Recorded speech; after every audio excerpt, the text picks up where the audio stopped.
Chine a déclaré que l'année 2015 était une année d'innovation massive et que l'entrepreneuriat fonctionnait plutôt bien dans le pays. Lors d'une conférence de presse du Conseil des affaires d'État chinois, les responsables ont déclaré que le gouvernement fournirait des plateformes d'incubation pour les innovateurs du pays afin de débuter leur activité à moindre coût et avec une efficacité plus élevée. En 2015, la Chine a témoigné de l'éclosion d'une vague d'innovation et d'entrepreneuriat, en particulier dans les industries de la haute technologie et de l'Internet. L'une des raisons vient de la poursuite active par le gouvernement d'une stratégie appelée innovation massive, où les startups qualifiées bénéficient de subventions et de réductions de taxes. 2015 a été une grosse année. Environ 12 000 nouvelles entreprises ont été créées chaque jour, soit 8 par minute. 4 000 espaces de start-up ont été créés et les demandes de brevets dans le secteur des start-up ont augmenté de 20% par an, soit une hausse significative par rapport aux autres industries. En début de semaine, des responsables ont déclaré que le pays souhaitait maintenir sa croissance de 6,5 à 7% en 2016. Le taux de chômage doit être maintenu sous les 4,5%.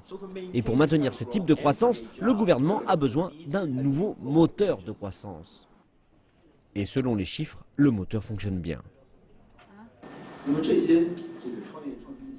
Le mouvement innovatif a attiré environ 2,8% de diplômés en plus cette année, désireux de poursuivre dans la voie de l'entrepreneuriat.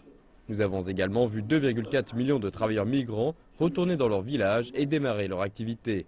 Et cela a créé beaucoup d'emplois. Et pour permettre à cette tendance de se poursuivre, il faut non seulement du talent, mais aussi de l'argent. Les responsables gouvernementaux déclarent que les investisseurs adorent les startups. En 2015, les sociétés de capital risque ont investi quelques 220 milliards de yuan dans plus de 5000 projets. Le volume total des investissements dès les premières phases a enregistré une progression à 3 chiffres l'année dernière. Une partie de cet enthousiasme, selon les officiels, s'explique par un marché de capitaux plus mature qui permet aux investisseurs d'obtenir un retour sur investissement ou en jargon financier, une sortie d'investissement. L'année dernière, les nouvelles entreprises ont levé environ 120 milliards de yuan sur le nouveau troisième tableau. Il s'agit d'un saut de 800%. Au niveau des titres A, il y a eu 263 introductions publiques dans le secteur de la haute technologie et 286 fusions. Ces actes financiers ont permis aux investisseurs de récupérer leur mise.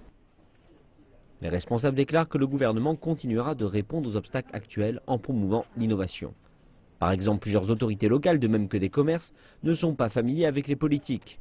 Les responsables disent qu'ils assureront que les startups qualifiées ne soient pas écartées des subventions et autres mesures incitatives.